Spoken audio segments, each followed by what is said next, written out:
the thing is, I'm not worried about the two of them. They will be okay. But here's the reason why I believe that this may be a work. Why this may be something they're just playing around with the fans or whatever the case may be.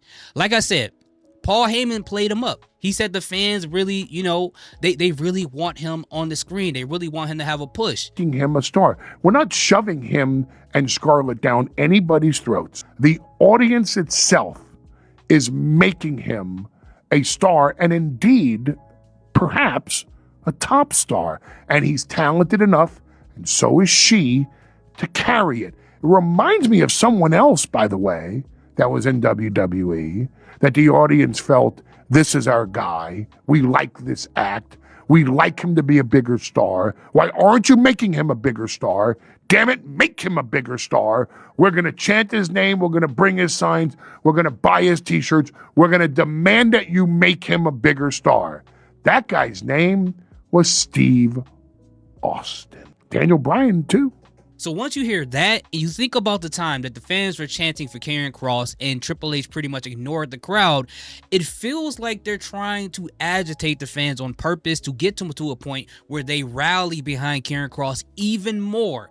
And when they feel like it's at this apex of fans being behind them, I feel like that's when they want to deliver to us. I think that this moment of them seeming like they're going to release him or he's going to be gone, it feels very similar to the Seth Rollins is injured situation, because you know what?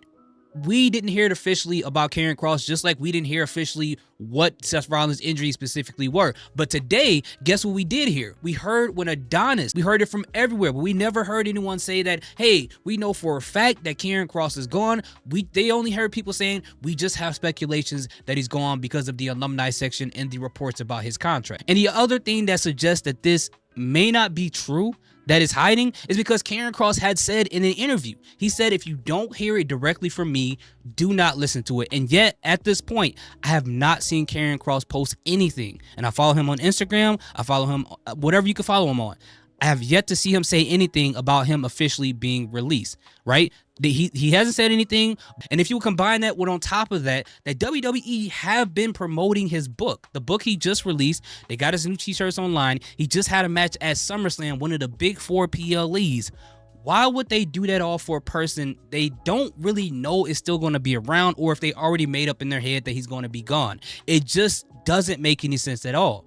But if they still release him after all of that, then, it is what it is. Like I said, they will be okay. They are great. Even his wife, she's fantastic. Even though she didn't wrestle a lot in WWE, she's great. So I think at the end of the day, even though this may be disappointing for the Karrion Kross fans who watch WWE, but I think overall, they already have the tools to be a great superstar no matter where they go. So it's going to be interesting to see what happens.